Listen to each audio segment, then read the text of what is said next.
Good evening, everyone. Mike Palmer from Know Your Rights Group and Success Coaching International with another important live video update. So first and foremost, I want to wish all the wonderful mothers out there a very happy Mother's Day, including, of course, my own mum. Thank you, Mum. Love you. Appreciate all your support and caring and advice over the years. I wouldn't be here in this position being able to help all the people that I can if it wasn't for you. So thank you. I know a lot of our viewers and listeners thank you too. I hope all the wonderful mums out there had a fantastic day. I hope you got to spend some time with family or loved ones. And also a very special shout out to my sister who just became a new mum again just this week. All right, so speaking of Mother's Day, my partner and I made a last minute decision on Wednesday night to take advantage of some really crazy cheap $39 interstate flights that were being offered. We, for some reason or other, decided to take our two children along with us up to Sydney, where we had a meeting on Friday, and just extend it a little bit and make it into a bit of a Mother's Day weekend. Now, of course, we all know that Sydney was hit with some brand new restrictions as of 5 p.m. on Thursday evening, which of course I covered in detail on Thursday night's video. So if you missed that, please make sure you go back and watch it. Now, this was a really great opportunity once again for us to get out there in the community and show people that we really do walk our talk. But more importantly, it was a really great opportunity for our children, okay, who are almost 11 and 16, just to see what they would decide to do given these new restrictions. Now, I can very happily and very proudly say that our 16-year-old daughter followed in our footsteps. She stood her ground confidently and she did not wear a mask at any time, okay? Now, I want to make it clear, right? Just in the same way in these videos, we never tell people what to do. We just give you strategies, we give you opportunities, we give you suggestions of what might be more effective than other ideas. But again, it's always your own choice. And we take that exact same approach with our children. They ask us for advice or our thoughts, but at the end of the day, we leave it up to them to make these decisions and to stand by those decisions and either reap the rewards or, of course, suffer the consequences as the case may be. So I'm very, very happy to report that at absolutely no time during the entire trip, okay, and that includes in the airports, on the flights, and 1.5 days of sightseeing in and around Sydney, did any of us wear a mask at any time. No time, okay? Now, it seems like no matter what I say, people always question me, they always doubt me. So I wanted to actually provide some proof this time to show you. So I took a couple of photos there. These are just really poor quality photos. We just stuck the iPhone up and took some photos very quickly. But this is just to show you. I mean, this is me in the airport, clearly not wearing a mask. This is me on the first plane flight. Again, you can see people with their masks on. Clearly I'm not wearing a mask. This is in the airport on the way back. Again, clearly no mask. And as you can see, the flight home was absolutely packed. Again, everyone's sitting there wearing their masks. And again, clearly no mask. So again, absolutely, I do say to people, always ask for proof, always ask questions. You absolutely should do that. And there is hopefully some, very clear proof that what we say works, okay? And we do what we talk about. Now, what's, I guess for me, made it even more significant than just wandering around without a mask is that we were only ever questioned about not wearing a mask in one single shop over the entire 2 days. That's it, okay? And we went to dozens of places. Now, I want to really point out the significance of this. Again, please understand this. We're in Melbourne Airport, where masks are supposedly mandatory. We're in Sydney Airport, where masks are supposedly mandatory. We're in the Virgin Lounges at both ends, okay, where masks are supposedly mandatory. We checked in, we went through security, the whole lot, and no one ever questioned us, not even once, as to why we weren't wearing a mask. Now, let me assure you of this. If you're out there on your own or you and another person are wandering around in a busy place like an airport without a mask, you stand out. But when there's 4 of you all walking around together and none of you are wearing a mask, you really stand out. And again, no one said anything. Okay. Now, we also caught multiple taxis. We caught Ubers over the course of the 2 days that we're travelling around because no one drives in Sydney. And again, we never questioned about not wearing a mask at any time. We also went to the Opera House. We went to some restaurant at the Rocks. We went to numerous places in Darling Harbour, including the indoor food court. I'm not sure who's familiar with that. We went to a couple of restaurants. We went to a couple of cafes. And again, no one questioned us about not having a mask. Now, speaking of restaurants and cafes, we went out for lunch and dinner on the Friday. We did breakfast, lunch and dinner on the Saturday, much to my mother's horror, I'm sure. And whilst we were there, we were asked to scan in at 4 out of the 5 places. One place didn't ask us. But only one place actually insisted on watching us enter information into our phones. So we just did that. We started entering some information. They turned away. We pretended to hit submit. They went, "Oh, you're done?" I said, "Yeah, we're done." And we walked in and that was it. And every other place we just sort of held the thing up and there was no problem. There was no issue. Okay, so again, I want to assure you, okay, that if you know how to hold yourself, okay, if you know what to say when questioned, you can absolutely get away with all of this, not wearing a mask, not scanning in, whatever you like without any issue. Now look, I understand this is just our experience over 2 days, but given these restrictions were only supposed to be brought in for 3 days anyway, I think that's pretty indicative of what everyone else out there had to deal with, and a pretty good example of what really can be done. Now yes, again, of course, I absolutely do acknowledge that there may be some businesses out there or restaurants, cafes, whatever, that absolutely insist on you wearing a mask or absolutely insist on you scanning in with the QR codes. But as I've said before, if they insist on those things, then you simply insist on taking your money elsewhere. That's all you need to do. Okay, so look, hopefully our experience has given you some real world proof that the information really does work, but more importantly, I hope that it inspires and empowers you, okay, to stand your ground moving forwards. All right, especially since these same restrictions that we're talking about have now just been extended for another week in Sydney, as I'm sure anyone there is aware. Now, one of the things that I remember very, very clearly from the trip is on the Friday, we were sitting in the Uber, we were going from the airport to the place we were staying, and the news was on the radio in the car, and they were talking about the restrictions on the flights from India. Now, what struck me as absolutely extraordinary was that the report spoke about the fact that India had somehow reached some new record level of deaths in one day, or new COVID cases in one day, something like, I can't remember exactly what it was. But then just a few mere moments later, went on to talk about how Australia's restriction on allowing flights in from India was actually going to end on the 15th of May, as was originally planned. Now, again, I must be missing something. I must be stupid. So please, if someone out there watching this can help me understand, okay, because it just doesn't make any sense to me. Okay, if quarantine works the way they say it does, and you certainly want to hope it does, given that they force it on everybody who comes into the country and they charge you for the privilege, then why is the need to stop flights at all?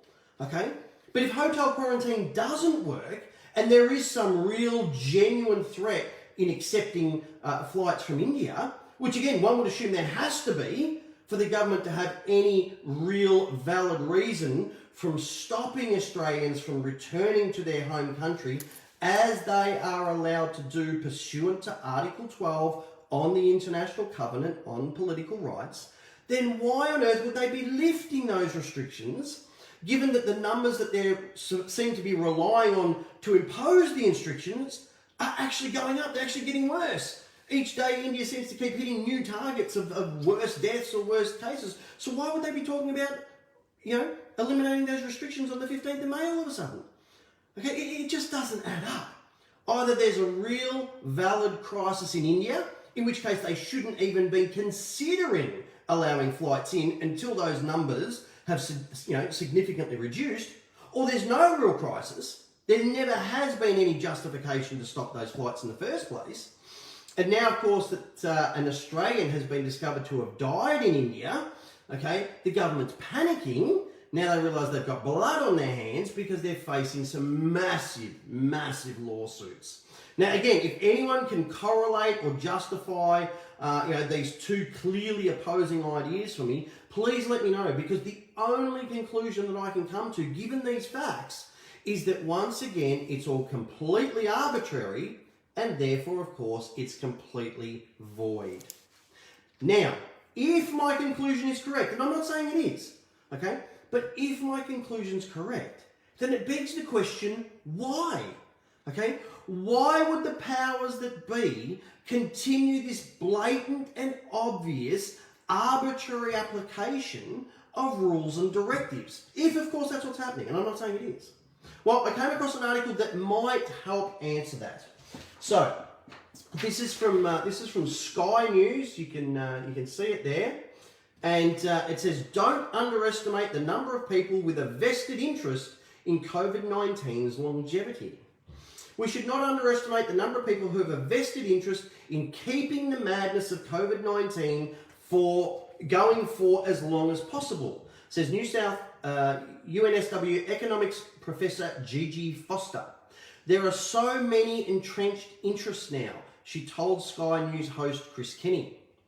Ms. Foster said there are people, groups, organisations, businesses and governments who have their snouts in the trough of COVID-19. That's what we're seeing. Someone like me, maybe someone like you, certainly many people who don't have much skin in the game, haven't been making money hand over fist or haven't been going up in power because of COVID. They might want to have things open as soon as possible for the benefit of themselves, their families, and even all of Australia. But many business leaders, many people who are in particular positions of power, where they've seen their power and their money just multiply during this period, do they want this roller coaster ride to end? Of course not. That's one of our big problems right now. So it does make you think, or it certainly made me stop and think. Now, if you go to that page, if you do a Google search, find that page on Sky News, there's actually a short video that I think is about 7 minutes that you can watch there that forms part of that article, and it goes into a lot more detail. And the professor who's being interviewed actually suggests that the ongoing restrictions have nothing to do with health issues or economic issues, but it's purely to do with political control. Now, of course, I don't believe that for a minute, okay, because I know that our government always has our best interests at heart, and they would never ever do anything contrary to what's the best for us, because of course that's what the media tells us every day. I mean, I could be wrong, maybe, I don't know. But what does seem to be spot on in that professor's report is the fact that we as a country now have a huge debt that we simply didn't have at this time last year. And there are in fact certain people in positions of power and in control of certain businesses, I don't know, for example, like companies that manufacture masks, companies that make hand sanitizer, companies that make COVID vaccines, okay, that are raking in money hand over fist, and they certainly have no desire to see this pandemic end at all, okay? And as we know, money is a really powerful tool for control. But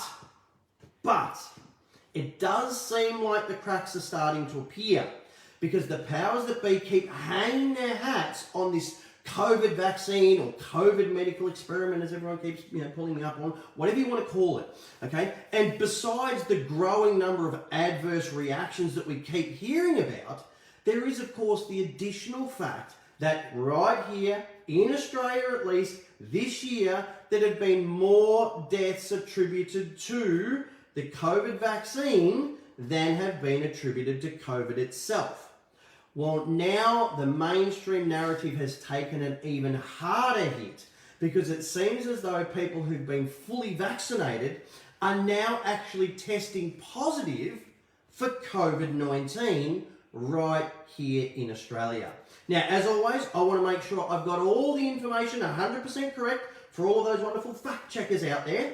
So let's have a look at what the ever reliable and trustworthy mainstream media are saying about this. So this is from the Sydney Morning Herald, and hopefully you can see that there. And it's entitled, "Fully Vaccinated Travellers Test Positive in Sydney Hotel Quarantine." 6 people, that's a few. 6 people who tested positive for COVID-19 in hotel quarantine in just the past 3 weeks had already been fully vaccinated overseas. Fully vaccinated, not just received 1 dose, they'd been fully vaccinated overseas, revealing the difficulties with implementing a vaccine passport system. According to data from New South Wales Health's weekly COVID-19 surveillance report, between April 10 and May 1, 6 people in quarantine who reported being fully vaccinated were among the 150 overseas cases recorded. One had received a one-shot vaccine, such as Johnson & Johnson, and the remaining cases had received both doses of the two-shot vaccine, such as Pfizer, AstraZeneca, or Moderna. University of Sydney epidemiologist Dr. Fiona Stanaway said, given that no COVID-19 vaccine was 100% effective, it was to be expected that some people who had been vaccinated would test positive, although they'd most likely be asymptomatic. Now listen to what she says here. If you're asymptomatic, you're less likely to transmit, she said. Adding the figures regardless show that hotel quarantine systems are still needed. If you're asymptomatic, you're less likely to transmit. Now, I must be missing something. Let's just back it up for a minute. Why? Someone please explain. Why does the government keep forcing healthy people who show no symptoms of COVID-19? Why does the government force them to wear these face nappies? Why? Okay? If one or two people test positive, everyone has to wear one of these masks. Now, either asymptomatic people can spread this tricky, deadly, highly contagious virus just as efficiently as symptomatic people, or if that's not the case, then masks should surely only be required to be worn by actually symptomatic people, those showing symptoms. Because after all, remember, our government is tasked with introducing the least restrictive practices possible. Maybe our government doesn't really have our best interests in heart after all. No, I must be wrong. But hang on, I've actually just had a mainstream media moment. I've managed to divert everybody's attention to this little bit about masks and away from the main issue of that article. See how I did that? See how easy it was? This happens every single day, people. Okay, so what is the main point of that article? The main point, of course, is that fully vaccinated people are still returning positive COVID tests. What the? Again, I must be stupid. I must be missing something. Okay? Because doesn't our government and their wonderful mainstream media minions keep telling us that the whole point of getting the COVID vaccine is to keep everyone safe? But safe from what? Safe from what exactly if fully vaccinated people are still testing positive for COVID? Okay? I mean, isn't this what ScoMo was talking about just last week when he said that vaccine passports are the likely next step? How does that work if fully vaccinated people are still supposedly getting COVID? Now look, the only thing I can think of, I've racked my brain over this, the only thing I can think of is that those COVID tests must be wrong because these people have been vaccinated. So that surely means they can't get COVID. So any test that says they have COVID must clearly be incorrect. That's possible. That makes sense to me. But then what does that say about all the other positive tests that have come back? Okay? And what about all the restrictions and all the lockdowns that have been introduced in one form or another in almost every state of Australia based purely on positive COVID test results? Because remember, there's only been one COVID-related death here in Australia this entire year. So all of those directives and all of those lockdowns in Perth, in Sydney, in Queensland, okay, have only ever been based on positive COVID test results and not on any COVID death data. Oh God, now I'm confused. I don't know what to believe anymore. I mean, I genuinely thought that our government loved us and cared about us and had our best interests at heart, but this information just keeps coming out that just doesn't add up. It's all right. Don't worry about me. I'll be okay. I'm sure I'm the only one in the country who's feeling this way. I'll go to bed, I'll sleep on it, I'll figure it out. Now maybe, just possibly, okay, if you or someone that you know might also be a little bit confused, okay? If you or someone you know is coming to the same conclusion that I am, that things just don't add up, then please show them this video and let them know they are not alone. So many people out there that we speak to, oh, thank God for you guys. I thought I was the only one that felt this way. No, people are slowly but surely waking up. Thank goodness. Okay? And look, maybe if there's other confused people out there, we could all investigate these facts a little more and collectively, together, okay, we could figure out what's really going on. Okay, and then of course, once we're all of us in Australia are all on the same page, then we could act collectively like they seem to be doing in Europe and the UK when they have all of those wonderful gatherings with lots and lots of people, to ensure that we do, in fact, here in Australia, hold our governments to account and ensure that they are indeed looking after our best interests and not, of course, their own vested interests. Okay?